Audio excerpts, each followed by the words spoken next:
listening to a One Pint Stand, a Minnesota craft beer podcast that tells the stories of craft beer in Minnesota and beyond. So kick back, relax, and grab a cold one. The show starts now. Hello, my name is Dan Bobian, and I write, produce, and host a One Pint Stand. I'm ecstatic that you're listening. This episode of a One Pint Stand is proudly brought to you by Unmapped Brewing Company.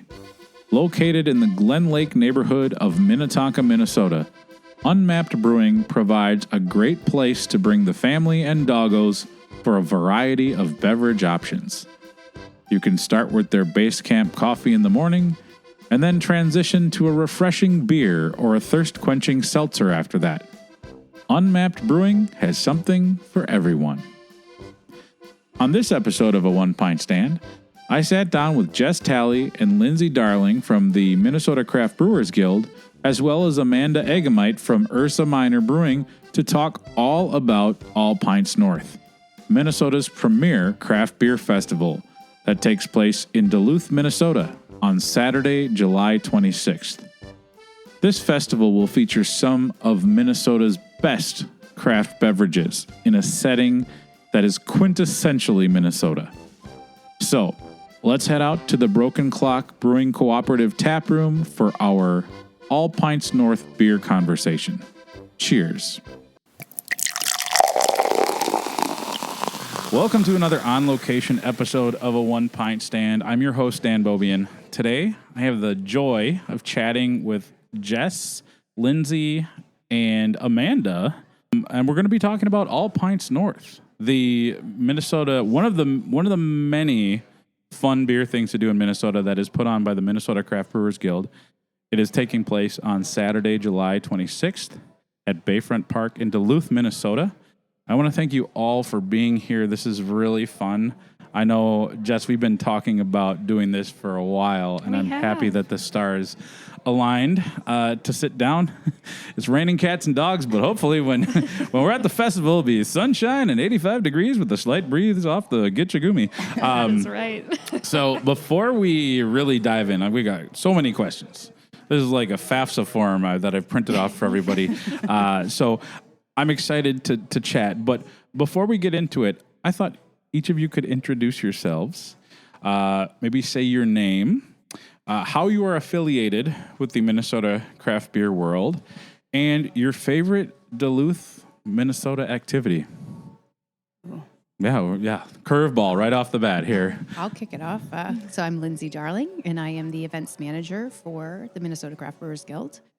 I'm now heading into, is it my fourth year? I think so. Oh, wild times. And yeah, so I help with all our events. I kind of manage them from the back end, organize and execute. And so heading into my fourth All Pints North this year. Sorry. Oh, my favorite Duluth.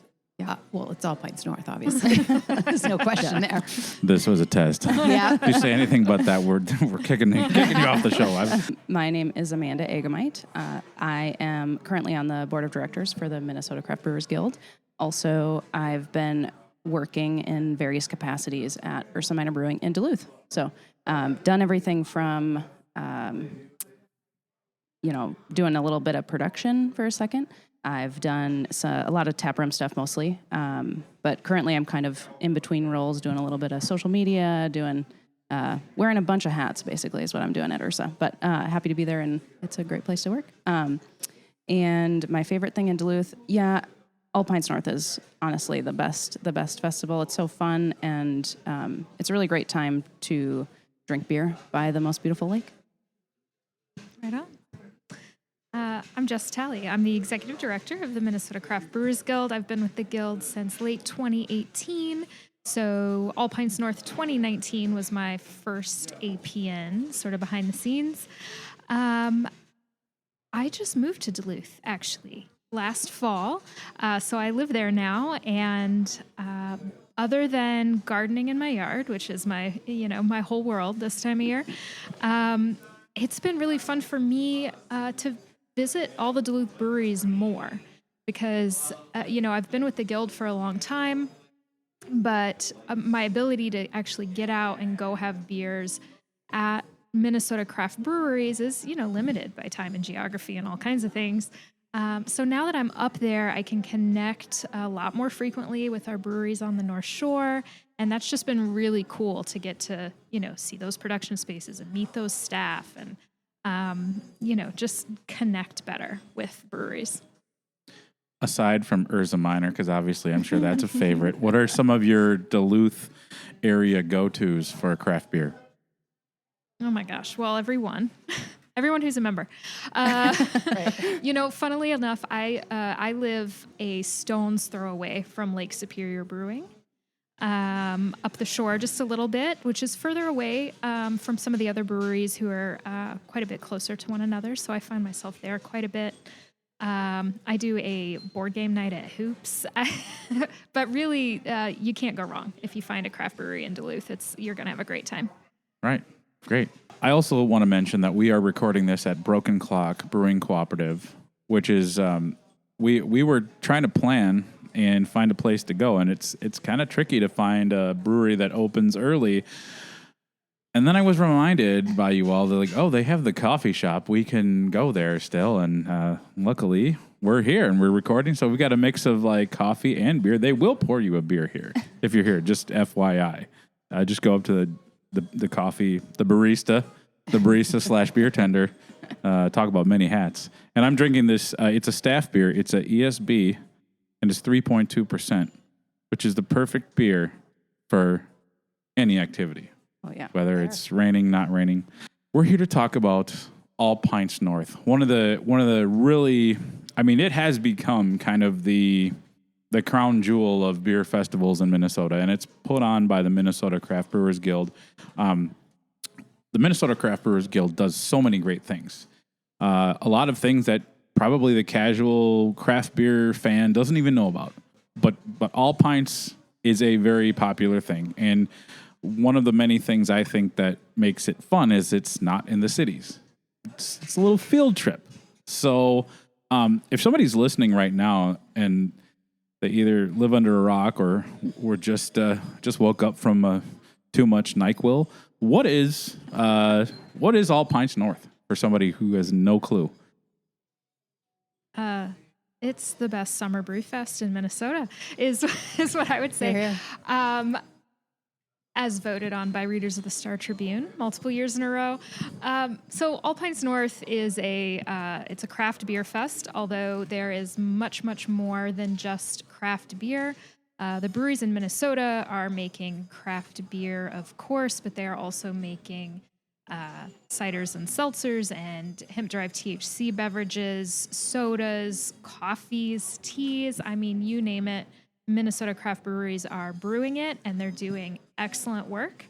And so if you come to All Pints North, the way that this beer festival and a lot of beer festivals work, if you're new to them, is you buy a ticket in advance. That ticket gets you into the fest, and then all of the beverage samples are free. So you get a small glass, and you go around, and at every single booth, each brewery might bring 5 options, 6 options, 13 options. Some of them go way above and beyond the Call of Duty. They do. They really like it. It's an opportunity for Minnesota craft breweries to show off a little, maybe bring some of their new products, their new offerings, something a little funky, something a little unusual.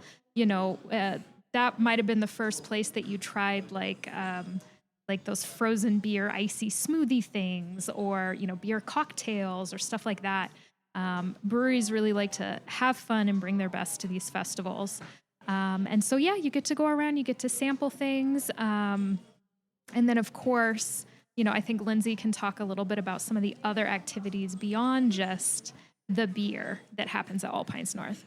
Yeah, we have entertainment. We have music, live music always. This year we're doing Viva Knievel again. They're coming back. Oh, perfect. They are. One year we didn't have them, and it was quite a to-do from some people. But then other people want variety, so it's always trying to find that balance of making sure we're giving the attendees what they want.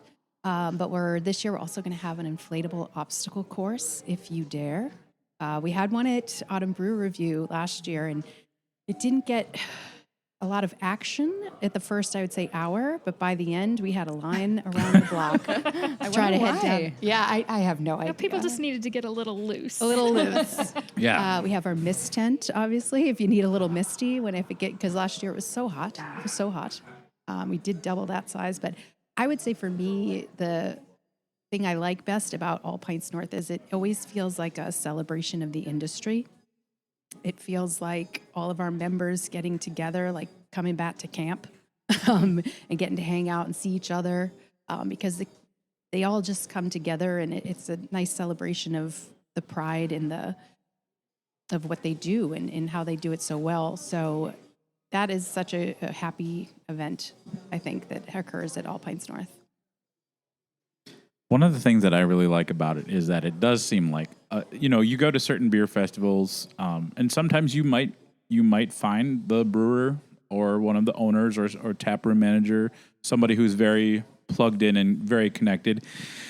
And if it's a bigger festival, sometimes it's just like, a volunteer who, and nothing against volunteers, because, without volunteers, no beer festival would happen. But, Amen.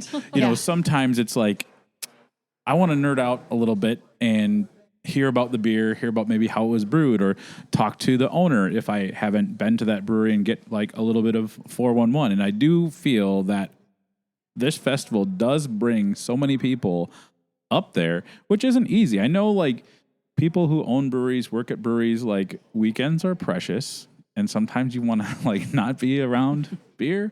I would never volunteer to go do a school field trip on the weekend because I'm a teacher. I'm like, no, once that bell rings, get out. This is now my time. So it's really cool that so many people closely affiliated with breweries are up there and wanting to kind of have that, like you said, Lindsay, that summer camp feel. And so one of the things I've always been curious about is the planning, because sometimes trying to get, my relatives together for a dinner around the holidays is a little tricky. How do you get however many thousand people all in one place to, kind of like, hey, be here. We're hanging out for 4 hours. How does that all work? I have to imagine it's a logistical quagmire. It's a lot of time management skills. It's a lot of project management. We start planning. I've already got All Pints North 2026 booked.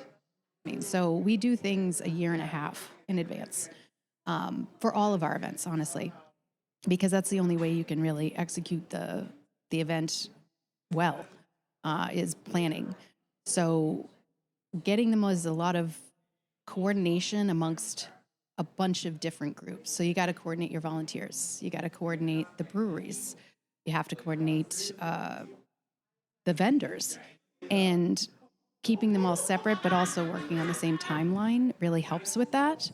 But it's also sometimes difficult because some businesses, they're running their own business, and to have them think a year in advance is, Lindsay, I don't have time for that. Connect with me after these 6 festivals and events are done, and then we can talk about it. But it's just making sure, okay, cool, but here's the date. Just mark that on your calendar, and I'll touch base in another 3 months. Yeah. So it's lots of that. Yeah, I was kind of chuckling when Lindsay introduced herself here at the beginning of the podcast because she said, I help throw the Guild's events. Absolutely incorrect. Lindsay is the backbone, the head and the heart of all of our events. If folks have been coming to Guild festivals since your first year was 2022. Yep. So since APN 2022, if you've come to any Guild event and you thought we were doing something cool, it's because of Lindsay. She's really driven us to not only do things that are more fun. I'm hesitant to try things new. I can be a little suspicious of new ideas. How very Minnesotan of you. Yeah, it's awesome. Lindsay is the one that says, oh, it would be really cool. Now, hold on, Jess. Hear me out. Hear me out. It's always like, before you say no, hear me out. I have a plan. Yes. And, not just the new creative ideas and trying to make sure everybody from the security folks to the volunteers to the breweries to the food truck people are having a good time. But she has also pushed us to really move that timeline, that planning timeline, further and further out. And it's making our festivals better. It's making people have a better time. It's helping us be more reliable, more dependable, because, the fest itself, it's fun, it's crazy, it's exciting, but the planning, businesses need to know what to expect, how many people, what time, where do I park, and it helps people participate and have a good time if they know what's going on. So, props to Lindsay. And it's remarkable. As she said, we work on these events a year and a half, and then it all comes together in one day. Well, actually, we do prep for 3 days for the fest. It takes 3 days. It takes 3 days to prep APN, and then it is gone in a flash. And I think all of us on staff, we take shifts where, because we work the fest, we all take shifts where we get just like a little bit of time off to go actually be at the fest. And I think every one of us every year, says like, I stood up on the hill and I looked over the festival, and we've got, one year we had pro wrestlers happening here, and we had live music on the stage, and we had a dunk tank over at Ursa Mina's pontoon boat, and we've got 4,000 people and 150 businesses and a beautiful day, and it's just all working. I got a little teary-eyed down by the stage. I really did. I really did. I mean, there's nothing like it from, anybody that's planned an event or a party of any size. When it all comes together, it's amazing. We love doing it. Yeah. Well, and having that ability to like take a few minutes and just like forget what your role is for just a little bit and just appreciate it. I think that's really cool too, because it is so much fun. And when you're at an event and you're like, wow, that was so fun. And then you talk to somebody like, oh, well, this was happening. This was like, like, it's so crazy when it all goes off without a hitch. So talk to me about how many people. So the festival started in 2012. I wasn't there the first year. I was there the second year. And every year subsequently afterwards, except for last year, I was in Louisville, Kentucky with a bunch of beer writers, having a great time, but I was missing it. I was very adamant. I'm like, that's the one weekend I can't go. And they're like, well, this worked out for everybody. I'm like, I hate you all. Just kidding. No hate. But I was like, I did miss it. I did get a fair amount of FOMO, sitting there thinking about like, okay, around this time, this is happening. Like people are going in. Usually I'm like, I try to get the early access and get around and talk to people, walk around. I usually try to pal around with like, some friends that I know are up there, and it's always so fun. Or like Friday night, like the drive up, always stop. It used to be, I'll stop in Pine City, 320 Brewing. That's one year I just like stopped there by myself, and then Derek Almendinger from Unmapped came in, and then Cable and Liz came in, and all of a sudden like I was there like just sitting solo, and when I left, it was like the bar was full, and like awesome. It's just kind of like so that camaraderie and it's just like a fun weekend. It's not just a festival; it's like a weekend. So thinking about like that whole thing and like Thursday night getting packed, it's like Christmas Eve for a beer blogger and beer podcaster because you're really excited to get up there, and even from when it started, it started very small, was very different. What it's evolved into is quite spectacular. How many tickets, when it sells out this year, how many tickets will you have sold? Yeah, so APN every year has somewhere between 3,500 and 4,000 people. And it's a mix between, I think a lot of people would be surprised how many folks are working a festival. Every brewery typically brings around 4 to 6 staff. Yep. Sometimes more. I was going to say, Amanda, how many? We have 14 on the list. Oh, my God. Yeah, it's like a whole NBA roster. Yeah, it is. And, Dan, as you said, one of the things we really pride ourselves on and get excited about is it is the owners, the brewers. It's, we have breweries that treat APN as like a staff like holiday day where the people are sort of jockeying for who gets to go. And, part of that is the history of All Pints North. Part of that is just how great Duluth is. Part of that is we try to take care of our breweries. We figure if they're having a good time, attendees are going to have a good time. And then, the other thing I got to say is breweries are showing up because All Pints North supports the Guild. APN is our number one fundraising opportunity. The Minnesota Craft Brewers Guild is a nonprofit. We provide a ton of services year-round to the industry. It's hammer time, everybody. When you have enough caffeine, eventually the power tools will come out. It just happens. What are they doing? Something fun.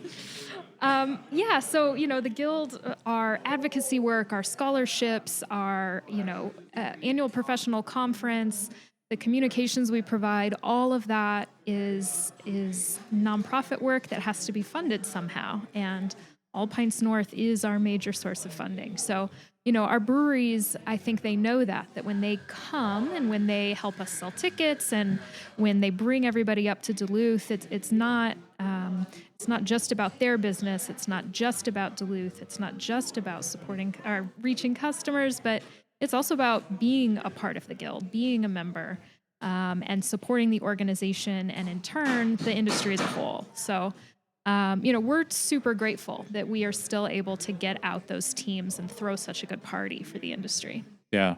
I have to imagine, from a brewery standpoint, do you, being one of the bigger craft breweries in Duluth, do you feel pressure to really okay, All Pints, we better show up and show out, or we can't let Hoops or Bent Paddle out do our booth. We can't, we have to make sure we have these beers on this weekend because people are coming through. Is there some pressure involved there? I don't know if I'd say pressure, but we definitely live it up. We love All Pints. It's right in our backyard. We're so lucky to be able to brew with the water from Lake Superior. It's kind of like a celebration for us to be next to this big, beautiful lake that provides the cleanest canvas for, I'm biased, but the best beer. So we really lean into it. So I wouldn't say there's pressure, but we lean into it. So the Friday before we do an All Pints pre-party, where this year we're thinking maybe some flash tattoos. I don't know. But we throw a huge party the night before because we know that all of our friends in the industry are going to be in town. And we hope that they find a place for a pint at our tap room. But honestly, all the breweries in Duluth are great. We're all offering something a little bit different. So no matter what you're looking for, I think you can find what you need when it comes to craft beer in Duluth. Yeah. Whether it's at our place or somewhere else. And the Duluth breweries really do sort of turn out for the weekend. We have breweries that are offering their spaces up to us because we host a member meeting in Duluth the night before APN. So everybody comes and gets a little update, and then it's kind of just a little party after that. But, we also have breweries that are doing the industry-only after party after APN. We have breweries that are doing specials for people that are showing up with wristbands after APN. We have had years now of these Duluth breweries sort of leaning in and making the event better and better for everybody. So super grateful of everybody up there. It's a whole weekend, and we're happy to be a part of it for sure. Yeah. How many volunteers does it take to make All Pints go? I would say anywhere from about 50 to 70. Okay, wow. Right now, I've clocked in about 50. So we have that going for us, and then they all have different shifts. They get either a free ticket to this year's APN, or they can use or any other festival within a year. Okay. But without them, we can't do what we do. So we're so grateful. And we've formed quite a crew now. I feel like they look forward to it. I always see some of the same familiar faces there, and that's always fun. Because, for me, sometimes I'm weird where, I know a lot of people through a specific event, but I'm we're not, if it weren't for this thing, our paths wouldn't cross. But there's, some people that I only see at All Pints. And that's really kind of a cool thing, Yeah, they do. I mean, so many of our volunteers come back year after year. A lot of them come to both of our festivals, which is interesting because they are held in totally different places. So we have volunteers that are coming to Duluth in the summertime just to work APN, or coming down to the Metro just to work ABR. And they rock. I think a lot of people, perhaps breweries too, but definitely the public, is not aware that APN is thrown by 3 people. Yeah. The guild is 3 staff. Yep. Yeah. Which that still floors me. Being lucky enough to attend kind of all the events that the guild puts on, they're all so well run. They're all so fun. But I was like, how are 3 people kind of coordinating? Right. I know you have You to see all us be running like around like Jedi delegators. That's what I'm guessing, because you're really good at just like making things run so smoothly. The conference is my first time this year at the Minnesota Brewers Conference. That was so fun from the minute I got there. And kudos to whomever decided to have a Bloody Mary bar where you get to, where you That was not only amazing. like. That was one of my Lindsay's crazy idea. ideas. So the genius of that was, yes, get there in the morning. Sometimes I'm like, after my coffee, I'm like, is it too early for beer? No. Something about a Bloody Mary makes that transition real easy. Real smooth. And It's like soup or something. as like Breakfast. Yeah. a cheese obsessed human, I love the fact that like I could put more than one cheese cube stick in there. It was kind of a build your own, and I love that. So that's just one of the many examples of the fun, kind of like forethought, great outside the box thinking that happens at the Minnesota Craft Brewers I Guild. want to give some credit, though, where credit's due. So Jess is very kind and lets me go on my professional development every year. So a couple years ago, I went to the the Michigan Brewers Conference, and they had one.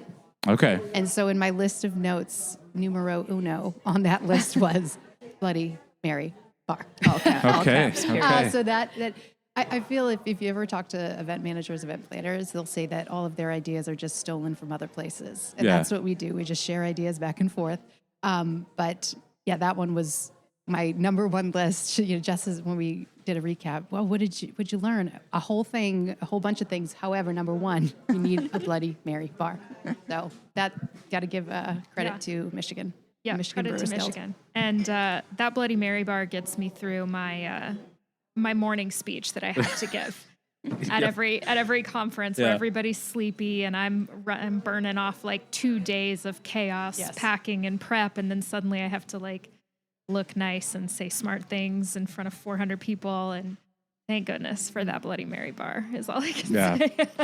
I just remember thinking that, like, because I took a personal day off of work to attend the conference, and I'm like, every education conference I've ever been to, no Bloody Mary bar. No, I so know. maybe they want to take a page out of that. And I'm thinking like that instantly, I was just relaxed. Right. I was seeing people. I was social. I think it helped, like, just like, okay, I'm relaxed. This is cool. And then my brain was ready to take in a bunch of information. One question I have, I know that, Bayfront Park is the venue. It's a fairly large space, but I know that we have way more breweries in the state of Minnesota that are guild members than can attend the festival. What's the process for a brewery making sure that they can participate in All Pints North? Yeah. So, participation is voluntary, of course. So breweries sometimes will take a couple years off from different festivals. And a lot of the times, maybe Amanda can speak to this, but a lot of the times it's coming down to staff capacity. And if that's a huge weekend for your tap room in your town, you're not going to send your whole team away somewhere else. Our breweries, they're donating product here. So everything that's happening at APN really is a huge, generous gift from all of our breweries. And so we haven't run into an issue except one year. 2019 was the biggest APN. And 2019, I think if you are in the hospitality industry or you know a lot of people who are. 2019 was sort of like peak for a lot of things. It was just things were big and huge, and we had 114 Minnesota craft breweries at All Pints. Wow. And we did not have room. We didn't have room for them. Because while Bayfront is really big, the way we lay out the fest, we really try to make sure that every brewery who's there is sort of getting the same, like, crowd has the same access to them. We wouldn't want any of our breweries to be off in a corner that nobody visits, right? Right. We try to make sure, and we've the past couple of years we've sort of sprinkled in like fun little attractions in parts of the fest that we notice are a little slower. Just the natural, we stand there and we watch the crowds move. Yeah. And we say, that corner, people don't seem to go over there as much just for whatever reason. And then Lindsay was like, let me put a wrestling ring there next year. Smart. And then that helps with the flow. And then those breweries in that corner are seeing huge crowds and are loving it. And, that's for us, it's those little things. I think that when we talk about planning for a year and a half, like that lead time as well allows us to figure stuff like this out, right? So anyway, if we ever get back up to a number like that, we have had to cut people off before. We have in 2019, and our last festival before COVID was Winterfest at US Bank Stadium in January 2020. Oh, I remember that. The blizzard. Do you remember, yeah. you remember the blizzard? They took the light rail Yep. down there, and I'm like, why is it snowing sideways? This is horrible. Yeah, that year our entire closing volunteer shift did not show, and I had to go wrangle my friends who had been drinking Winterfest beers all fest. I had to go wrangle No them and be like, 3.2%. No. The most enthusiastic ESPs, huh? volunteers. nope. I was like, I need you guys to run coat check because we took Oh boy. 2,000 coats and then had no one to give them back. And I was like, well, that's going to be my friends. So if anybody got their coat dropped on the floor during that festival, we apologize. But yeah, so that fest, we had to limit the number of breweries. We just didn't have the space. And so, it's a first come, first serve. Everybody gets the same email when registration opens. Everybody can sign up. And then we have had to close fest registration because we got bigger than the space could accommodate. But we're not running into that problem right now. It's a problem we would love to have again. But, it's just things are different in the industry now than they were in 2019. Yeah. How many breweries, and I guess maybe the first question I should ask is, when do you cut off that, like, registration for breweries? We're recording this June 26th. You're a on month summertime. before. Yeah. It took me 2 days to forget what the days of the week were. It was glorious this year. I don't know what that means about me and the tread on my tire for teaching, but I was ready to forget that. So, we're about a month out from the festival. Is the list finalized, or are you still okay? And how many? What is the total number of breweries right now that will be we're there? at 81. Okay, okay. That's kind of Is there a sweet spot? Anywhere from, I'd say 80 to 90, even 95 would be okay. Yeah. It gets a little crowded once you kind of increase over that. But we cut off registration about mid-June.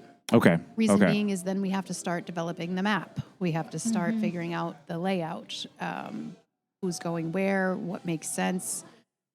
That whole process takes time. Yeah. I will say we've done a great job now of communicating things in advance that we don't really have any. I didn't know registration was going to close. Please fit me in, which when I first started was like a big thing. And I was like, guys, we can't fit in 10 more breweries. Yeah. Like, the map's already done. But now it's great. We don't have too many, late stragglers. And it's at a point now where they can plan better. We can plan better so that we're putting everybody in the best possible situation for them to have a hopefully big line in front of their tent. Yeah, and we really do, that map piece. And it's funny, I think if 3,000 attendees come to APN, I'd guess like 8 of them realize that there's a map. Oh, it's wild. It's wild. We will we hand It's like out. my dad on a road trip back in the day. He would just, are you using the force? Because I don't think we're going the right direction. just going on vibes. And, honestly, I respect that. Like, I'm showing up. You guys give me a glass, and I'm not, I'm here to figure it out. I love that. But it is always funny. We hand out, in past fests, we've handed out maps right where you get your glass, right? Paper. And a paper map that shows every brewery numbered and shows the bathrooms and the water and all this stuff is. And we will have people will be like, oh, do you want a map? And they'll be like, no. And they'll walk past, and then they will take like 15 steps away from the glassware. And then I'll turn around and be like, hey, is there like a map or something? Yeah. This It's is wild. this has God. literally happened. And I think people are I think they're so excited to get there, and they're just like, okay, here's my glass. Do I have all my friends? Did I remember all my stuff? Let's go. And so this year we're switching it up, and we're just going to print a huge map and stick it right in the middle entry of the festival. Oh, that's a great idea. So that, it folks, probably saves a bunch of money too, right? yeah. Okay, yes. Actually, most importantly, it saves us a bunch of trash. Yeah. And the environmental impact. With of course. Bayfront being right there on the water like that, one thing the Guild has always really stood by is our festivals pour into glass. It's, the product is cleaner that way. And then we're not just producing thousands and thousands of disposable cups that might blow into the water or things like that. And we ask our breweries to be mindful of potential trash. Like if you're doing flash tattoos, what's your plan for the back? Right, what's Yeah. and then, we print these maps and we just haven't seen the uptick, like the taking of them. And so we trash them at the end of the festival. And it's like, well, let's try to avoid that this time. Yeah. So we're going to do the big map. But one thing, the reason I started talking about maps, is we spend a lot of time thinking about brewery layout. So I can't remember how many years ago it was, but we started arranging our maps by region Yep. for our festivals. Okay. So that That was another hard sell, Dan. That was another how about if we do this? I don't know, Lindsay. I don't know. I mean, that makes a lot of sense, though. I've only been to a Great American Beer Festival once, but that's how it's laid out. Oh, is it? And yeah, so they have like the Mid-Atlantic, the South, and for somebody, I'm like, well, I've never been to like Yeah. the Mid-Atlantic. There we I go. want to start here. So if somebody lives in like Northeast Minneapolis and they're like, I've never been to Duluth, I don't know if I'm going to have time to get to all the Duluth breweries while I'm here for the weekend. Right. I absolutely. think that's like a really good. I didn't even notice that. Yeah, they're laid out. Because So you didn't they're look at the map. you didn't look at the you didn't I was one of those assholes. I only knew just, because I know the took people. 15 steps and like, hey, wait a minute. I was channeling the 7th graders that, it's all about releasing Yeah. my teacher trauma. So that probably, yeah. So we do that. So exactly, you're exactly right. People can say, "Oh, I've never made it to the southwest corner of the state and checked these breweries out. Here they all are right here." And it also can be fun for our breweries. They may be in the same region, but maybe they don't get to interact with each other that often, especially Yeah. some of our more like rural regions where breweries might be an hour or two apart from their closest neighbor. This kind of allows them an opportunity to like hang out with folks Yep. Yeah. that they maybe don't get to see. And then, if they're like, oh, I want to go find whoever from Rochester, they can head over to the southern, portion and find those breweries really easy. Yeah. So yeah, not only with that, but we also we look at every single brewery, every single booth. We look for bottlenecks. We look for people that do collaborations together or doing a collaboration. We want to put them near each other. We want to make sure there's good flow for some of the breweries that maybe would typically have like a huge line at them. We want to make sure those are spread out. So keeping people moving, keeping people exploring. And it's kind of like you want to give somebody something to discover every time they head down a new hallway of the festival. And I think we've gotten like really good at that. And that's really satisfying to see that pay off. I love the layout because I think it's the one thing I don't like is waiting in line or feeling cramped. Right. And I know there were some years where you had most of it was like designed in a very linear way.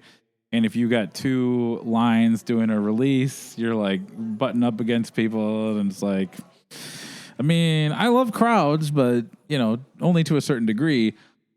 Also, I know that you have sometimes, I don't know when it started, but you started doing kind of like specialized booths that were kind of like, not like on their, not isolated. That makes it sound like they did something bad, but like out in the kind of like with more space, with more like specific themes. I know one year Junkyard had like a WrestleMania theme. Lupulin had like a luau / tiki bar theme when they had slushies. They were doing limbo. I know Urza Minor had this ginormous pontoon, and my first thought was like, well, this is why you don't boat and drink at the. But it was really cool. How does that work? And like, if a brewery's like, hey, how do I get one of those little special like things? And who decides the theme? Because it seems like they're all different. You leave it up to them to decide. I'll start it off to explain, but then I'm going to kick it over to Amanda because at Ursa they do some We've done a couple. bangers. Yeah. But everybody can, it's called a creative booth internally. Okay. That's what we call it. And anybody can, I don't want to say apply, but we've had to get selective because sometimes every year is different, but sometimes a lot of breweries want to be a featured creative booth, which they are right down by the stage. They get double the size. Instead of a 10 by 10 area, they get a 20 by 20. Yeah. And basically when they register for All Pints North, they will put in, well, this is what we're thinking of doing. Then I take it to our huge staff of 3. And we just kind of spitball back and forth and think, what makes sense. Sometimes we'll have like 2 breweries that basically want to do the same thing, which won't work. I think last year Bent Paddle wrote and Lauren was saying something like, we're going to do chickens. Said, okay, and we had no idea what that meant until like 3 days before the fest. My first question is always, what kind of permit do I need for that, Lauren? I don't know if I have it. We got 2 tons of corn. Where are we going to put this? What? Oh my God. There's always things like, how do we fill up the dunk tank? How do we do that? How do we get a boat when we can't drive on the grass, but we need to get it on the grass? I'm like, just don't hit one of the water. Don't hit one of those sprinklers. Oh my gosh. So the people can ask to do one. And if we have too many, then we have to kind of be selective. If we don't, then it's open to everybody. Okay. But the process that I don't know. So I'm dying to hear. We've done both. So we've done creative booths and you had talked about like, how do you decide who to send? On the years where we've been kind of just like cashed out and like a lot of our staff they've got weddings or blah, blah, blah. We've done just a typical booth. But we have really high levels of enthusiasm on our team. So we, as soon as the registration comes out, we're like, what are we going to do? What's the craziest thing we can do? So I don't even remember how the pontoon idea arose, but I was there for that. Ben emailed me. He was like, okay, we just bought a boat. Don't really have a plan for it yet. What if? And I was like, well, I know that we're not allowed to drive on the grass, but let's see. And, Bayfront they didn't take that much convincing. I think they thought that sounded rad. So we've always been very respectful of that park. So they know when we come in that we're going to abide by the rules. We're going to treat the park with respect. Yeah. And that's to any area that we go into, Boom Island for Autumn Brew Review, for instance. Yeah. And I think we were like, well, it's Ursa. And they were like, oh, okay.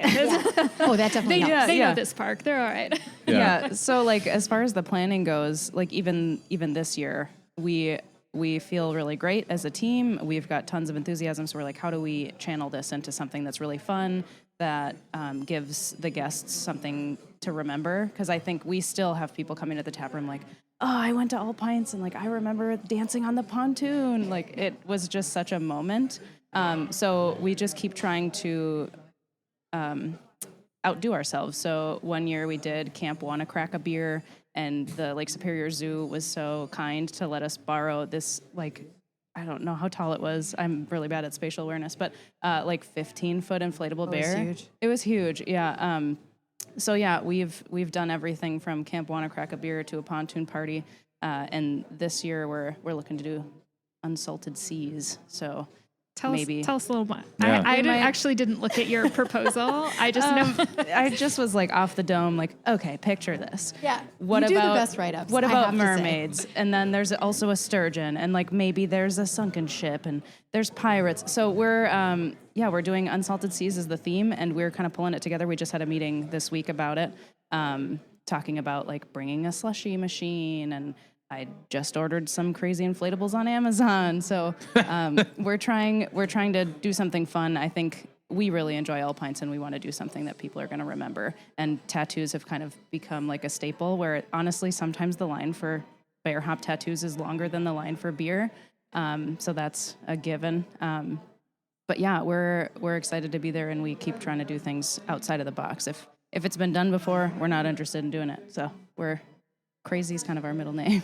I want to call out too. You all have really led the charge with your dunk tank and supporting local charities through the fest. Yeah, we are really passionate about being a great member of the community, and we lean into that through things that we host at the tap room, but also anytime that we can uplift and platform a nonprofit that we're really passionate about, we're happy to partner.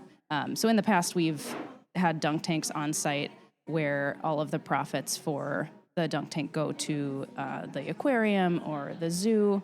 And, you know, if we're going to rent a dunk tank, we'll bring it to the tap room and try to extend that fundraising opportunity.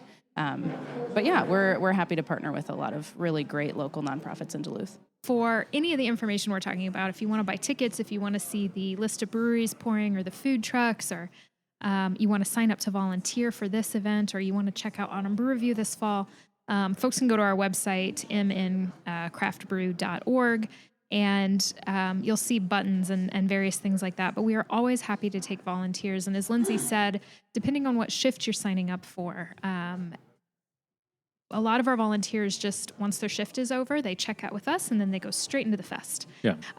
Or they volunteer the day before, and then we see them in their like volunteer gear, and then the next day they come through that entry line and they're decked out in all their cool festival gear, and it's just so exciting to see them getting to go in and enjoy the festival. And then if you're working during APN, a lot of those folks, they come to APN next year on free tickets with us, or they come to Autumn Brew Review. So if you're interested in volunteering, if you got a crew, if you don't mind hauling tables, and... Well, I'm actually all set. So the Friday and Saturday morning, we are set. full. Oh, we need people. Nice. But we need people for entry. So is the entry and the 2 to 6 shift on Saturday. But it's a good time. Wow, this conversation makes me wish I had a time machine and could jump right in and just be there. So, but, you know, where I really need to go is back up to the bar to get a refill because my beer is low. So we're going to pause here. And when we come back, we're going to talk about, you know, what can people expect this year as they travel up to the most wonderful Minnesota craft beer event of the year, All Pints North. And we're here at Broken Clock Brewing Cooperative, talking with Jess, Amanda, and Lindsay, and this is a One Pint Stand. Hey, thank you so much for listening. Hopefully you're enjoying a One Pint Stand. My aim is to help spread the word about craft beer. Enjoying craft beer is a passion of mine, and I love chatting about it with other people. A One Pint Stand has a goal of helping breweries tell their stories. I love to get out in and beyond Minnesota to visit breweries, beer bars, and meet other interesting beer people. Now, if you're also into those things, you probably want to keep tabs on the show. So go ahead and follow a One Pint Stand on Instagram, Facebook, Blue Sky, and Mastodon. I also started a TikTok account because I was tired of Charles calling me a boomer for not having one. I would also appreciate any and all positive reviews on Spotify, Apple Music, or wherever you listen to your podcasts, so we can make it easier for other craft beer listeners to find us. If you want to be a supporter of the podcast with some of that extra change you find in your couch cushions, I've got a Patreon. There are 3 different monthly levels of support, and they're priced at $1, $3, or $5 a month. If you pledge at the $3 or the $5 monthly level, you get some pretty cool perks.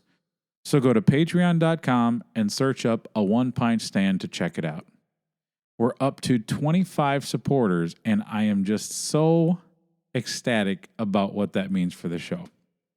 Now, if you like reading about craft beer, you can check out my written work on aonepintstand.com. I love to write, and that's where you can find all the content that covers both local craft beer happenings as well as my craft beer travels. I truly appreciate you listening and taking time to enjoy our stories. Now, before we head back to the show, I want to talk about this episode's sponsor, Unmapped Brewing Company. Unmapped is a community gathering place for the Glen Lake neighborhood and beyond. They have award-winning beers that span the whole continuum of flavors. From the Purgatory Pills to the No Trace IPA, whatever kind of a mood you are in, they've got you covered. Their tap room and patio are dog-friendly. They've got seltzers, they have NA options, and they've got THC beverages. If you're looking to host a gathering, Unmapped Brewing is a great place to do that too. If you're an early riser, you definitely need to check out their Base Camp coffee shop to start your day with a great sip of Joe. If you're a teacher like me, you definitely have to partake in their teacher happy hour every Wednesday. And if you show your teacher badge, you get happy hour pricing on your beverages. I can't say enough great things about Unmapped Brewing Company. Their staff create a memorable and quality craft beer experience. Cheers. How about a beer?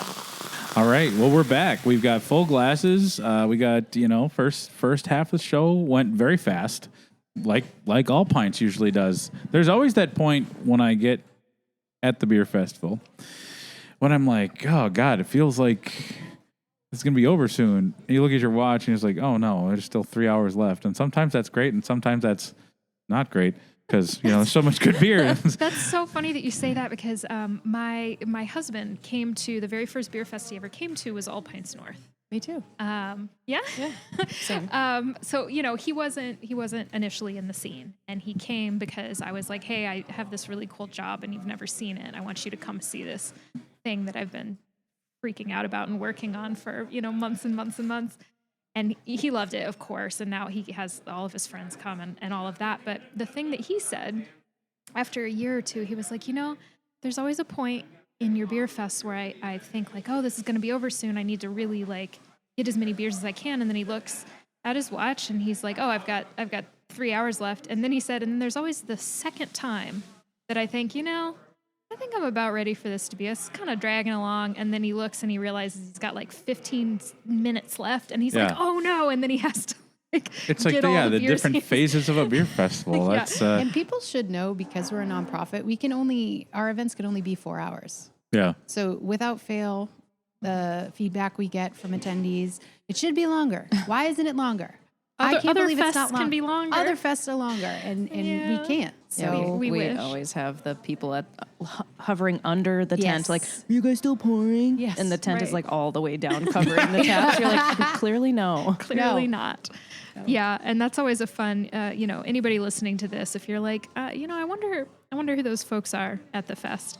At the end of the fest, when you see a couple people running around doing the cut it off with the megaphone. and the megaphones at the brewery saying, "No, you gotta be. That's us. That's us. Yeah. Yay! That's our last. and it's not because you're trying to score. You're not the anti-fun police. No. It's legally. We have to get. I mean, it would be horrible if All Pints North couldn't happen because they made an exception for the one person who And I just wind needs. up in jail or Let me something. have Yeah, I was gonna more say. barrel aged. Yeah. Well, I think there's always. And maybe this is the Patreon discussion for later, but at the end of the festival, every festival, you always see weird stuff as you're trying to Yes. leave and trying to, but it's all in good fun. And I always I'm waiting for somebody to try to. This is a question. Oh, It's right. It's on one of the 5 Great Lakes, Lake Superior. No. Yeah. I wonder gonna if there's ever been anybody, and maybe this has happened because I'm blissfully ignorant, just walking around with my tasting glass, trying to talk to people. Has anybody ever tried to swim in and Yes. sneak? The answer is yes. No one has ever jumped in the water or tried to.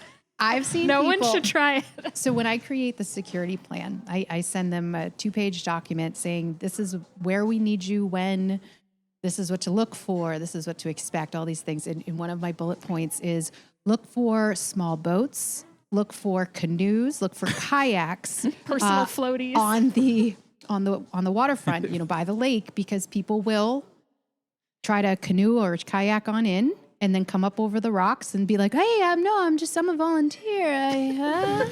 No, I just Wearing your fell flippers, in. really? That's Forgot why my I- ticket at home. Why? Yeah, exactly. And and every year we catch somebody. Yeah. Try to do that. So like these are the sorts of things that give me stomach ulcers, right? Is like the park is surrounded by sharp rocks Oh, yeah. and water, and it's like an active shipping lane.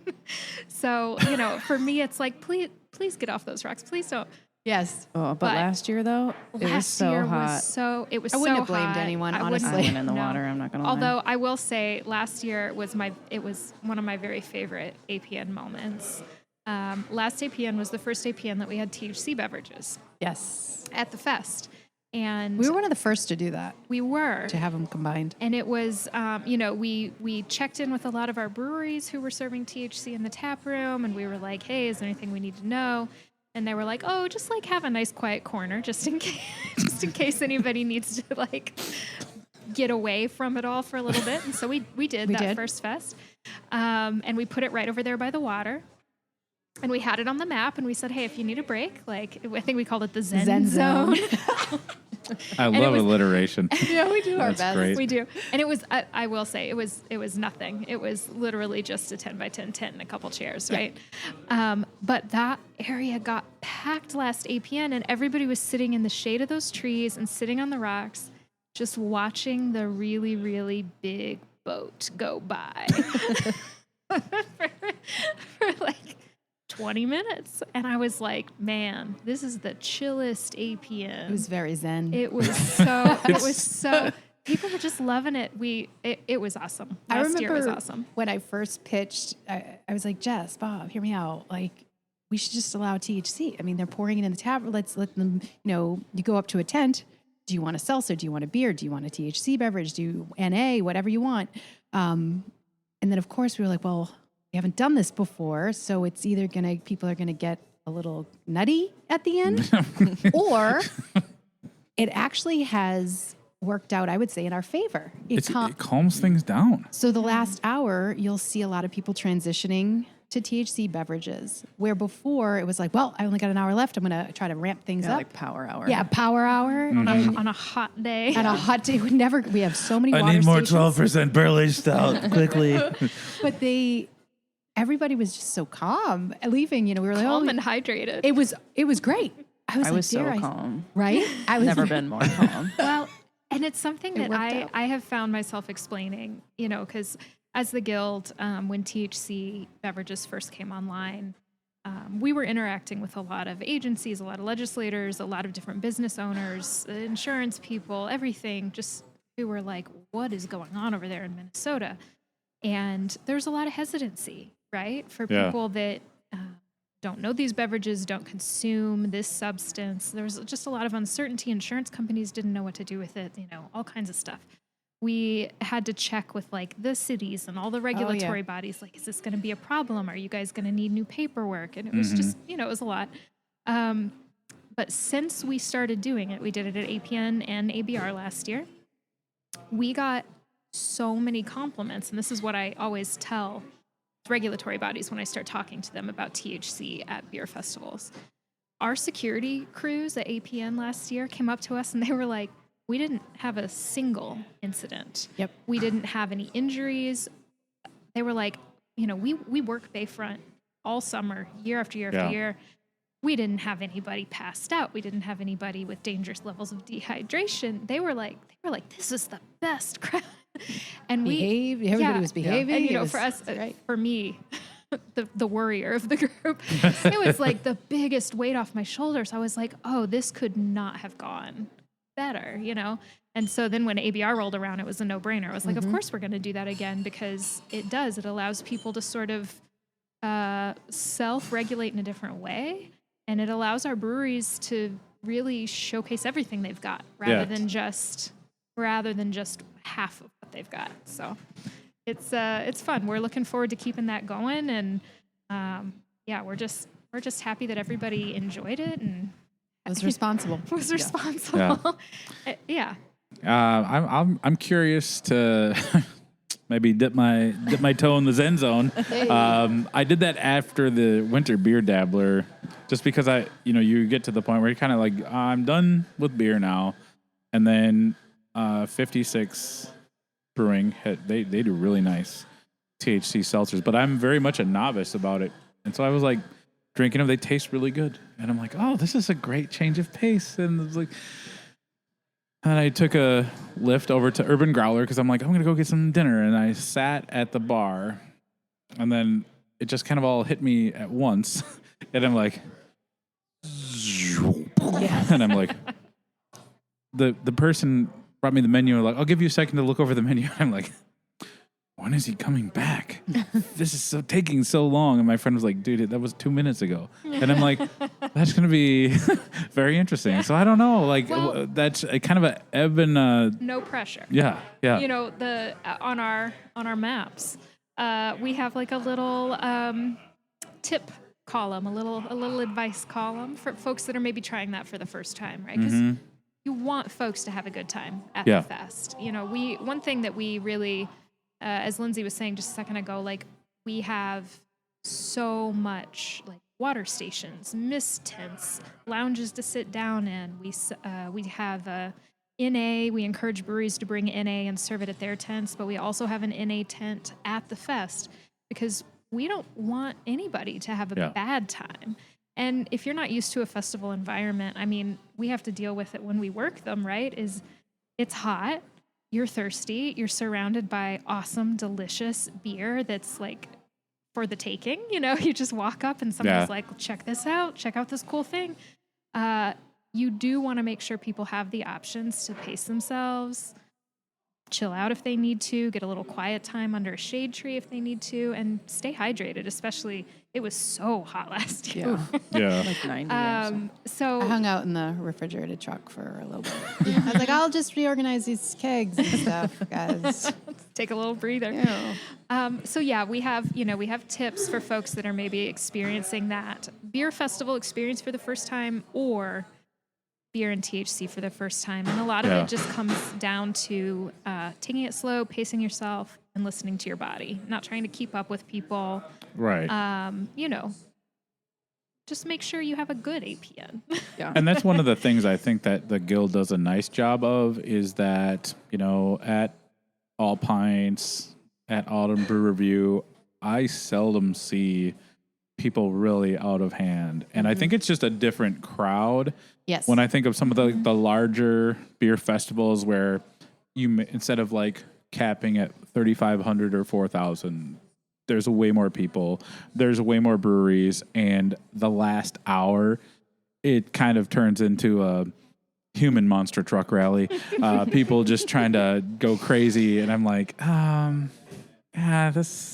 this would have been fun 15 years ago for me because I'm 46, and I'm like, okay, maybe more longer than 15 years, but just like it's a young person's game to get that hammered. But I think like at the Guild events, because there are so many unique choices and breweries are bringing really great things, people want to taste. They want to like really have a more of a quality time. Yeah. I think that mentality of going to a beer festival and like I paid X amount of dollars, so I have to get my money's worth. I don't think that's necessarily in the mentality. Here's maybe a dumb question. What is a ticket? So I know you can do general admission, you can do VIP, and you do designated driver. Yep. Yeah. NA. We call it our NA. ticket. Yeah. That was a shift that one of our members requested we make, and we were really happy to follow through with because this was early. This was kind of before the big NA beer boom. It was like right on the front end of that. And we were talking with them, and they were like, there are people that come that aren't drinking, not because they're designated drivers, Right. but because they just don't drink alcohol. And what if, like, would you consider changing that name? And it was just, it was like a light No-brainer. bulb of like, of course. Absolutely. And we're really excited, I think a lot of beer fests in Minnesota are like this, and ours are too, where we really do welcome people that aren't there to consume alcohol. Yeah. We always try to have a really robust NA menu, and it is open to everybody. It's not, some fests, those NA options are only for people that bought the NA ticket. Right. Anybody can enjoy an NA beer. If you just like, you're thinking like, well, I haven't had water in a while. Let's go try that NA blonde ale.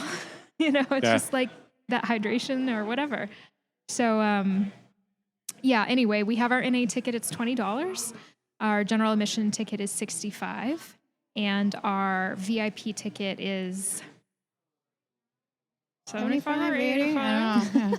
Just give me a second. Into the website. I literally just wrote this on a poster today, and it's going to take me 1 second. I think. Yes. Oh yeah. Here's my excuse, Dan. We launched tickets in November last year.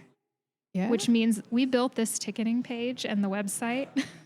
It's like almost a year ago. It goes into that planning, right? Yeah. Setting things up in advance. So we have NA 25, GA is 65, and VIP is 85. Perfect. And the VIP ticket,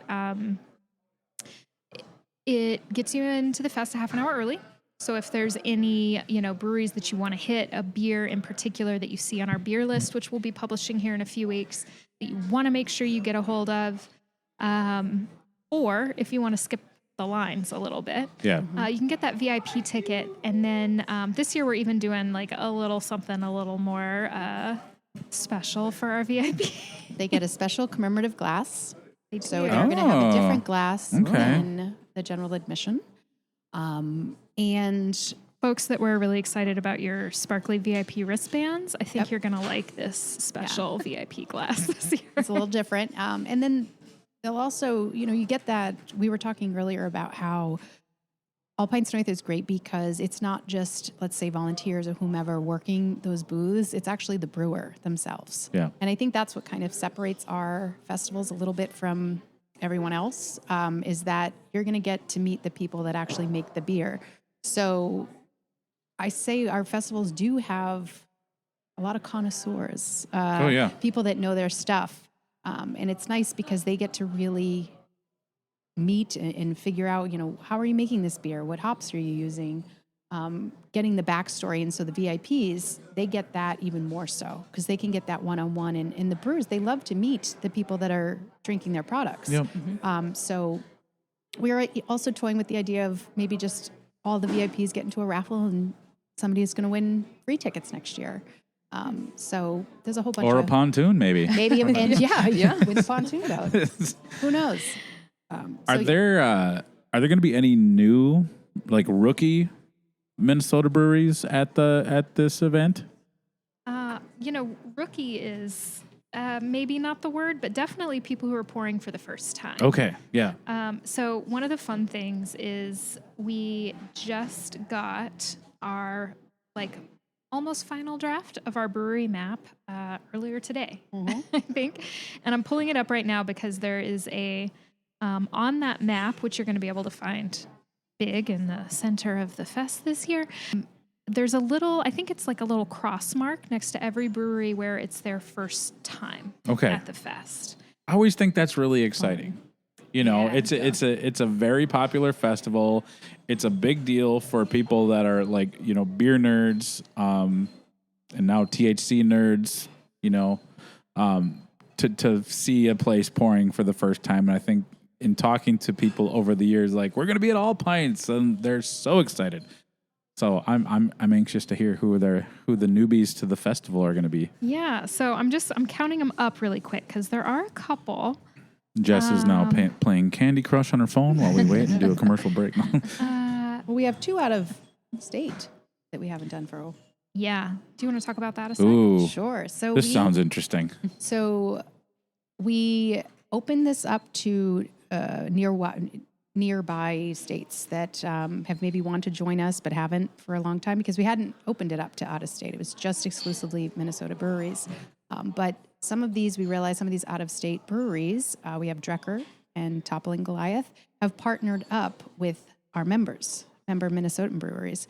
So they will be next to them. So this year we are welcoming Drecker and is that his Drecker? Right? Yep. Oh gosh, and Toppling Goliath. So we haven't had out-of-state breweries. Well, there won't be any years. lines at those booths. No, Ay, really. caramba. Jeez. Yeah, we did not put them next to each other. No. We're excited to be able to, and if anybody came to Autumn Brew Review last fall 2024, they also would have seen some out-of-state breweries. So, for a while with the Guild, it was our policy to be only Minnesota craft breweries because that is who we serve. Those are our members.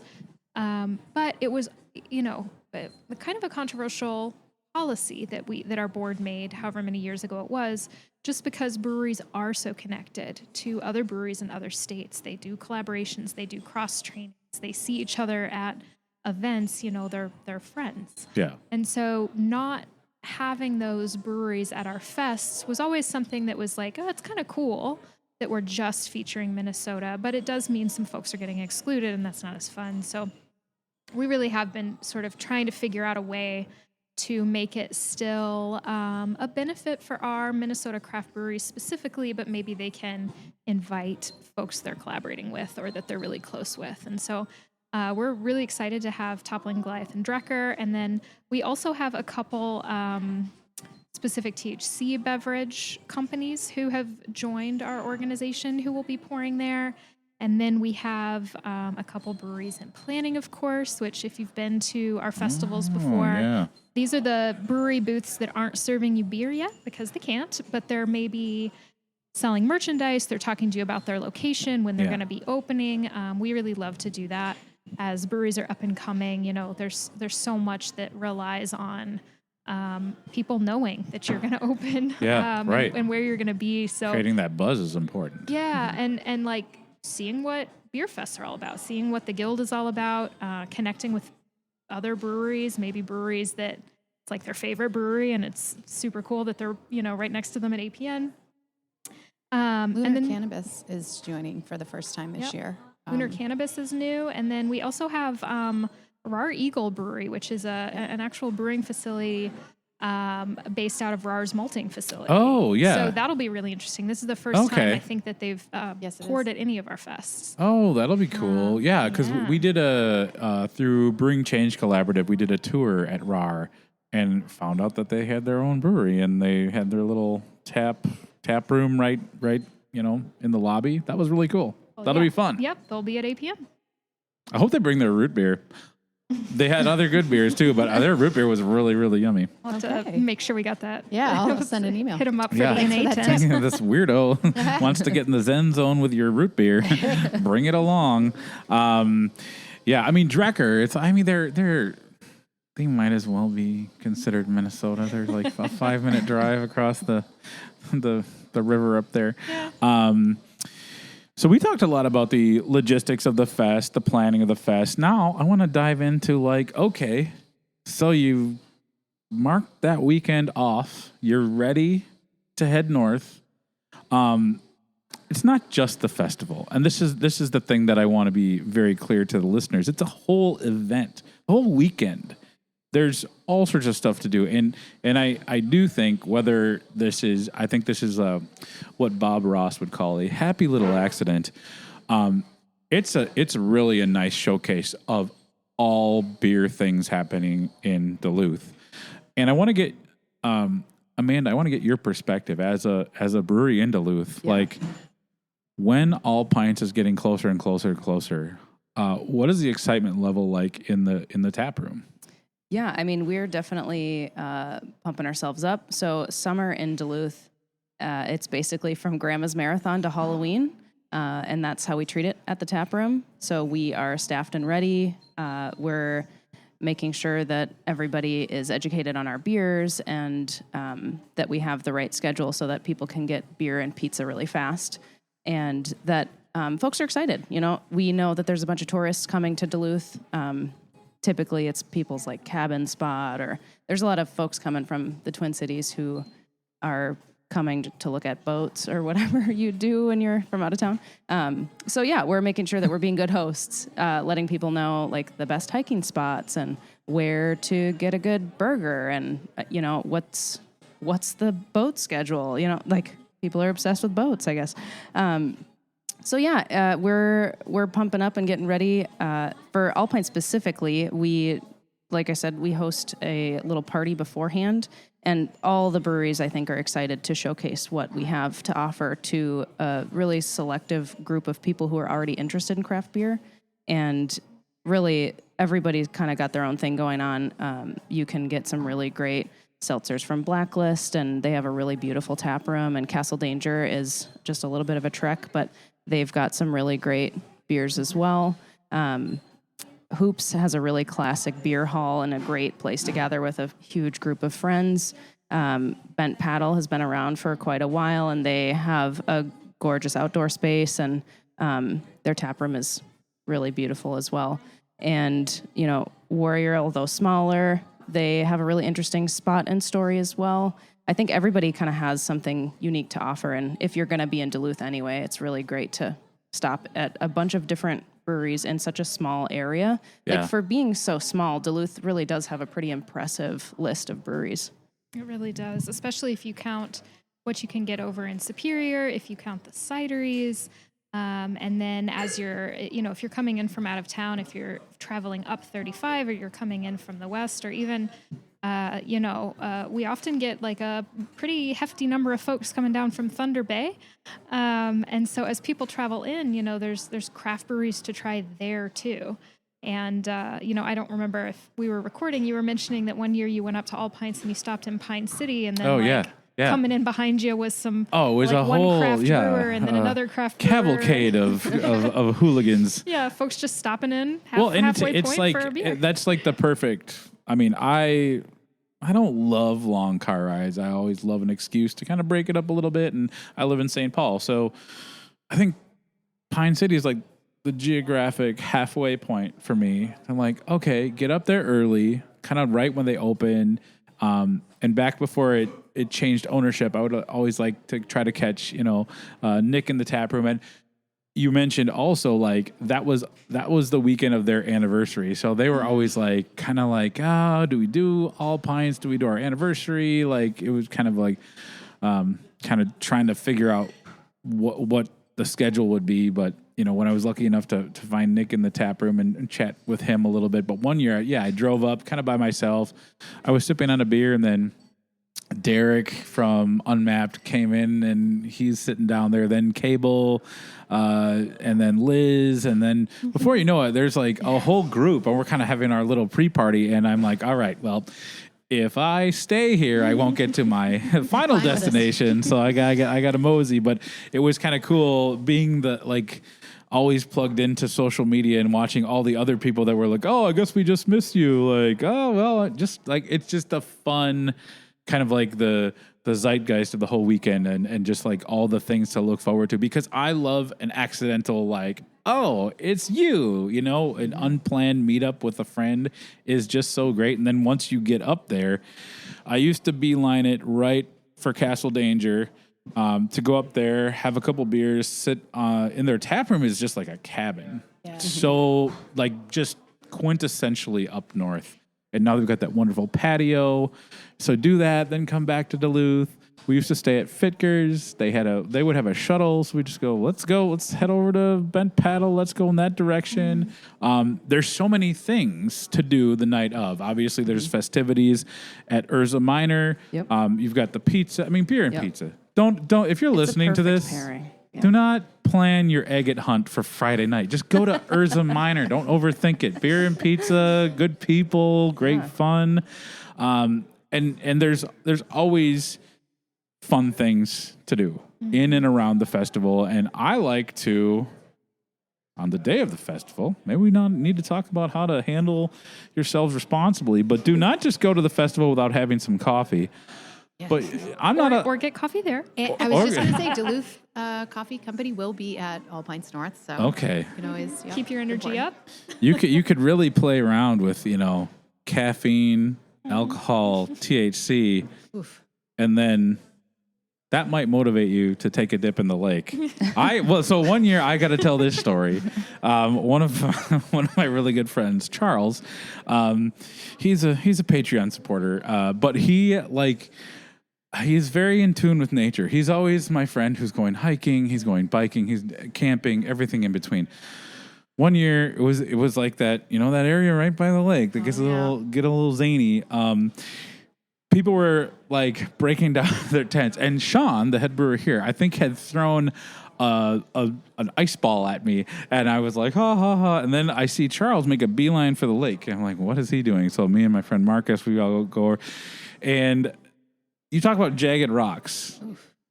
Well, Charles decided in that moment he wanted to become one with the waters of the Lake Superior. So he's like, peeling off layers, and I'm like, okay, what are you doing? And he's just like kind of like a non-graceful marsupial easing his way into the water, and he goes and swims a little laps, and he comes out, and his legs are like bleeding. I'm like, what is wrong with you? He's like, oh, it's a little treacherous out here, and he climbs back up. And the next year, like, Charles, are you going to try to do that thing where you go in the lake again? And he's like, yeah, but probably not in that location. So we're walking on our way to Hoops. So there's like there's like this rusty staircase to nowhere in the lake, and he's like, "Hey, I'm gonna take a dip here," and we're like, Anthony from Black Brewers Podcast, and I are just watching him just jump in, and he's like in the water for a long time, and we're like, we can't be part of this anymore. We're moving on. He was with some other friends, and turns out I think he got swimmer's itch, which is really funny because we told him not to. Don't go in the lake. That's for the fish. the land is for the people. The fish is for the. So it was just kind of a funny story. But you talk about that, caffeine, alcohol, THC. Just so everybody knows that's going, safety and security is located by entry. Yep. So if this happens again, you can easily get a EMT. Or Yeah. We have all the stuff. Yeah. To help you along your way. Charles is very amphibious. There was no danger. It was just more socially awkward. And I got actually for the next year when I did my preview article, that was the cover of the article. You had Charles in the foreground emerging like a merman, and then my friend Marcus being like, "What the fuck?" It was a picture does paint 1,000 words in certain instances. So somebody's coming up for the weekend. Yes. It doesn't really make sense to drive up the day of and drive back. That's not a thing. So a lot of people do stay the weekend. Yes. What are the different lodging options? I mean, Duluth already, Sands Beer Festival has so many tourists coming up. Mm-hmm. What are the different options? It's interesting. When's this going to air? This is going to air on the 29th in 3 days. Okay. I'm going to be Mr. Marathon Editor, and this will be out because I wanted it to be like as almost a month ahead of the festival. That's perfect. So when you're hearing this is your final warning. Yes. Book those hotels. Oh, yeah. Or those Airbnbs or your campsite or your campground or your houseboat. People do all kinds of things to stay overnight in Duluth. Houseboats. Yeah. And a lot of that. Yes, we have. We do not recommend sleeping in your car. No, please don't. That's happened. It's happened. Oh, yeah. It's interesting because it is, who doesn't want to be in Duluth in the summertime? And what more beautiful weekend than the last weekend of July? Whoever initially planned All Pints North, I think really, really, really big hand in it was Laura Mullen at Bent Paddle, and her and everybody who was working with her at that time to make APN happen. Really could not have given us a better weekend, right? Cost of staying in Duluth is no joke, though. Yeah, and it's a big barrier for attendees. It's also a big barrier for breweries. I was going to say it's not just like people coming. It's like if a brewery staff is bringing 6 people. Yeah, that's a big cost. It can be difficult. So one of the things we do as organizers is we try to tell people when APN is going to be as soon as possible.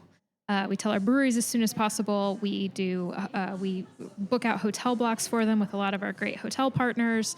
And we really, really try to push to make sure everybody reserves as soon as they can.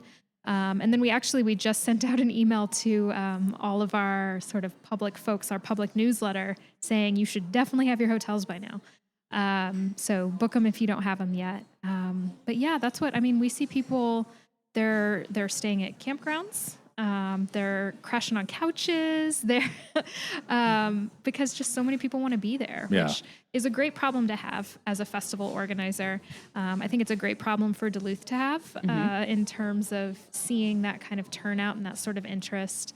You know, we know that APN attendees and then the brewery workers themselves, they are going up there for a couple days. They're, you know, booking accommodations. They're getting Ubers, they're riding public transport, they're renting bikes, and then they're also going to breweries, going to restaurants, going shopping, going to the beaches and the parks, and that's, you know, something we really love to do, that we can draw people up there and provide that sort of activity for the North Shore. Yeah.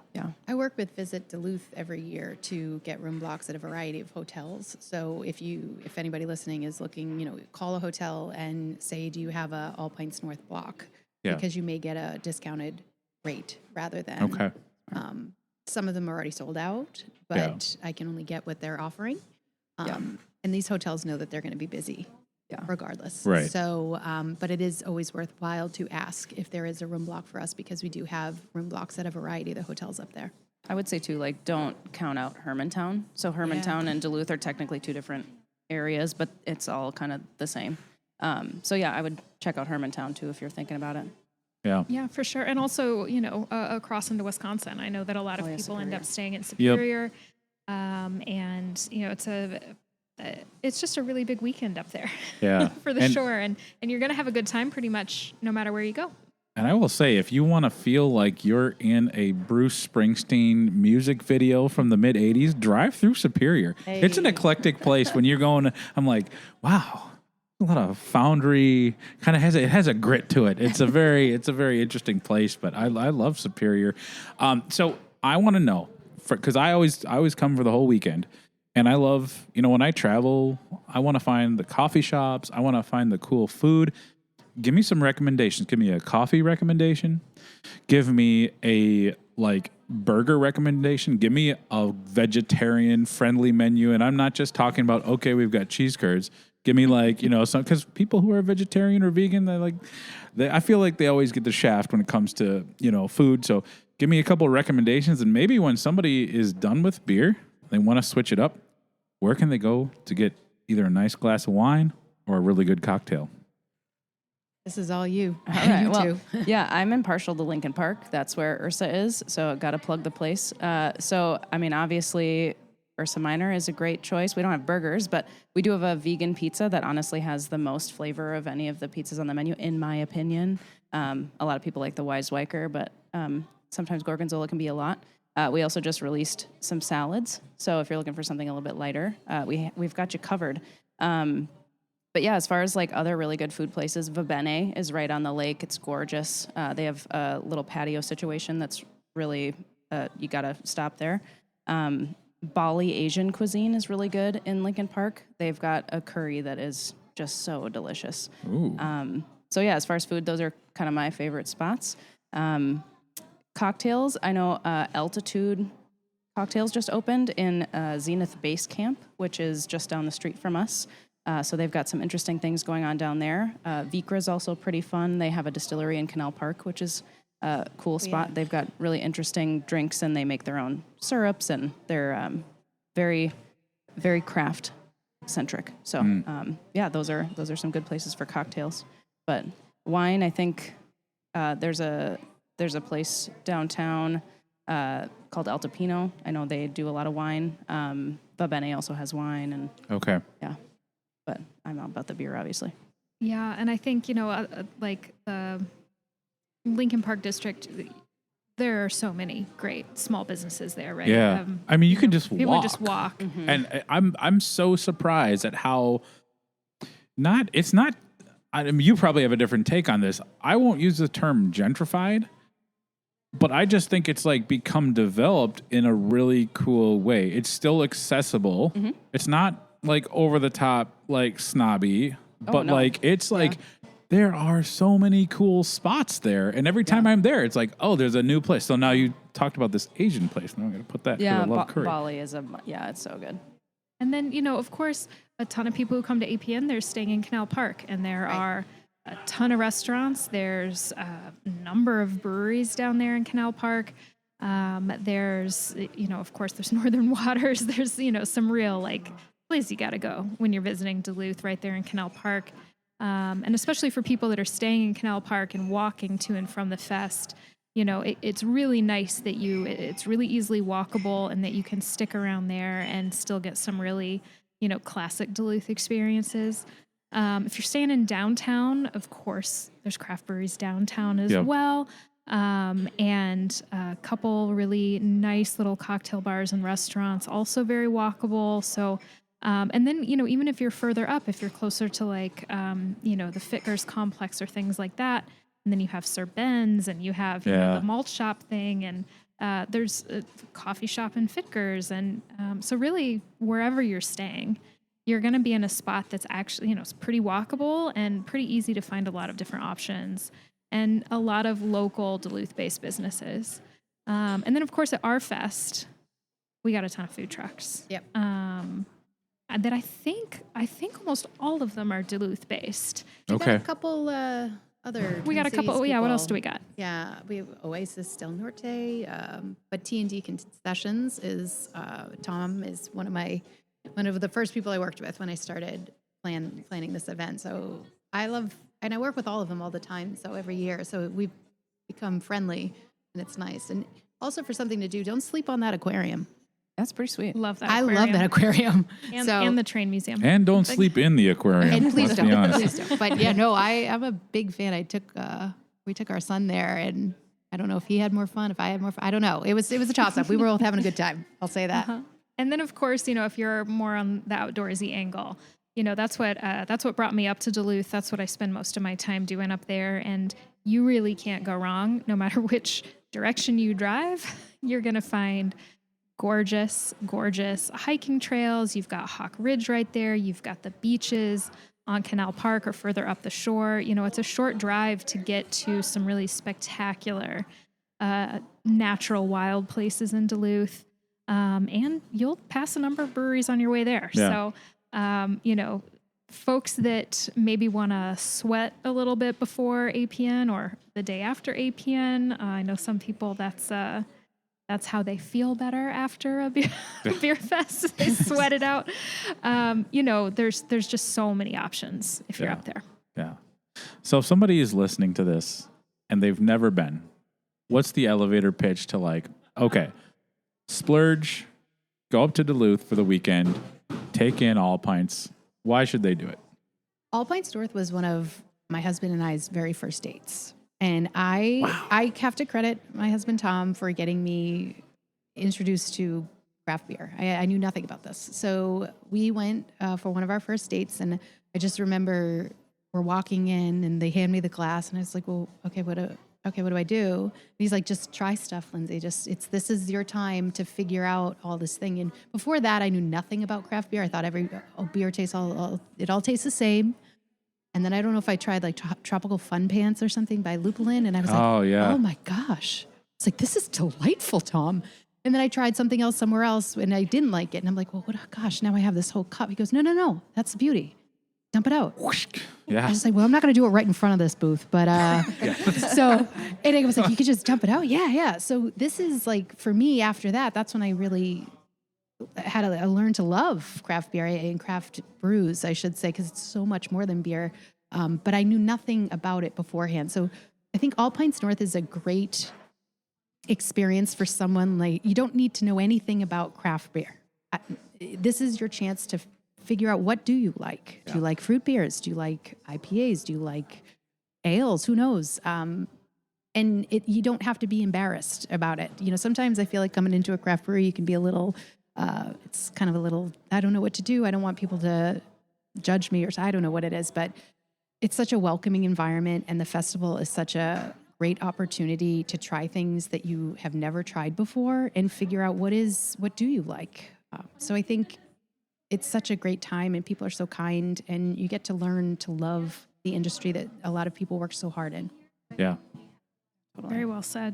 Yeah. I mean, I think that's spot on. And in addition, we've talked kind of about it as like a connoisseurs fest, or people that are it's the industry's fest. Yeah. And so I'm so glad you said that, Lindsay, because really beer festivals are a great way for people that don't know the industry to experience the industry for the first time.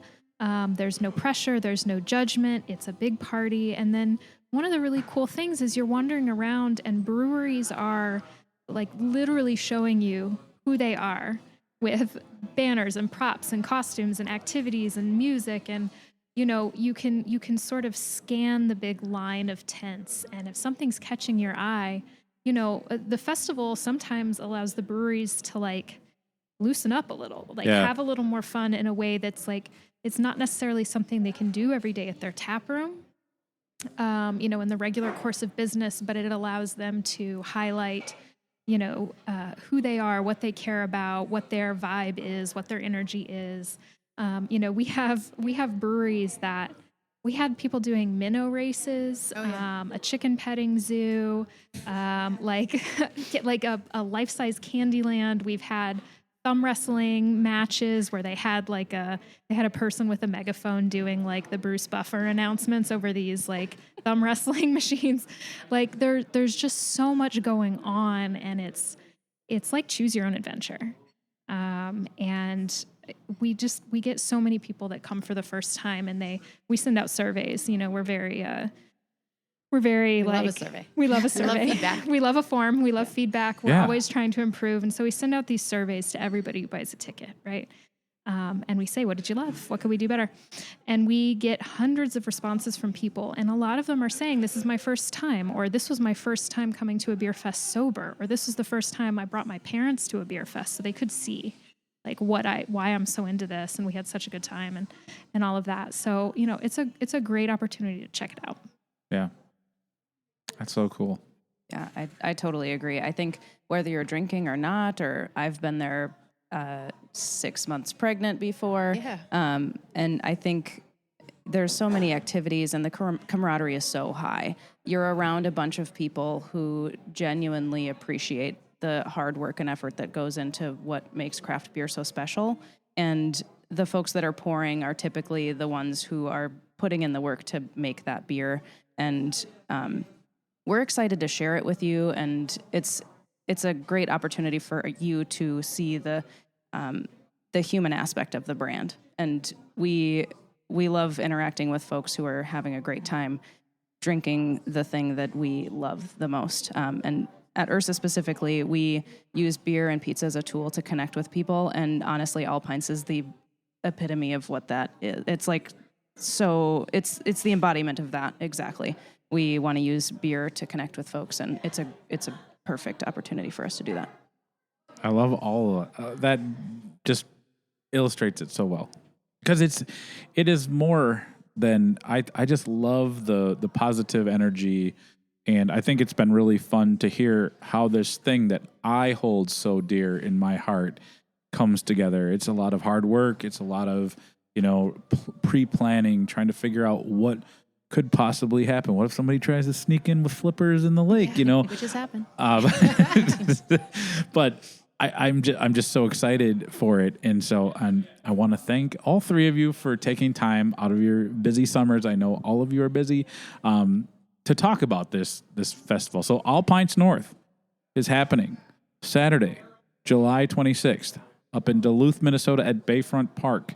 Get your tickets, whether you want the NA ticket, the general admission ticket, or the fancy VIP ticket with your fancy glass and something. You got to get one of those glasses this year. I mean, well, hold one back I for will ya. try. I will try. hold it. One year when this is sometimes like, when you get in early, one of the security people was very adamant about like, what are you doing here? Why are you here? I'm like, I was doing an Instagram live, and I was like, that's what they all say. Let me see your ticket. I'm like, oh my gosh, seriously.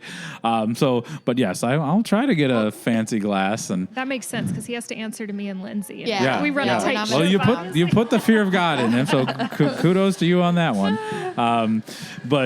So I want to thank all three of you for joining me to talk about All Pints North on this on location episode of a One Pint Stand here at Broken Clock. We got to get a cheers. Yes.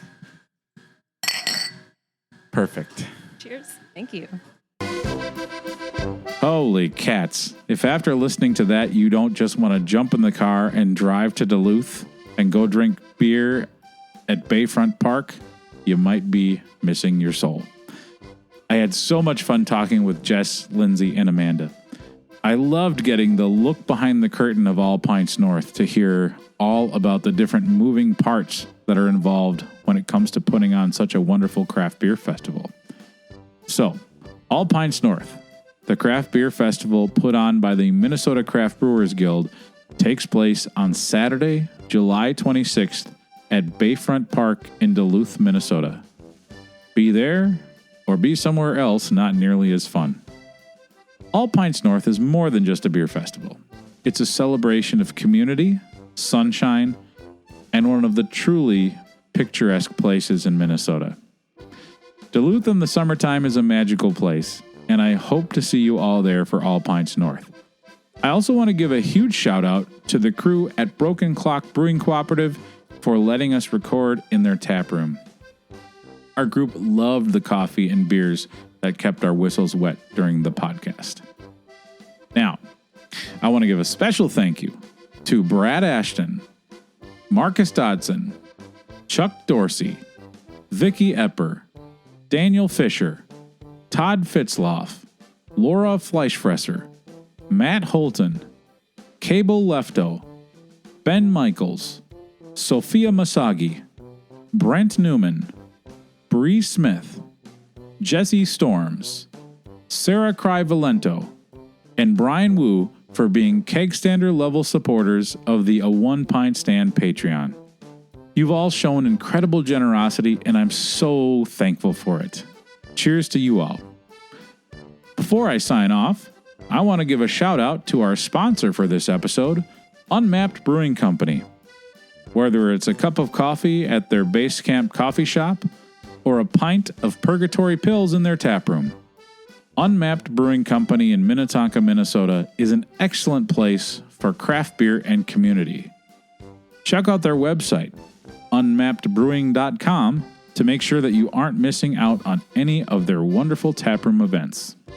With that, this has been another episode of A One Pint Stand, a Minnesota craft beer podcast where the pants stay on, but the caps come off. Cheers.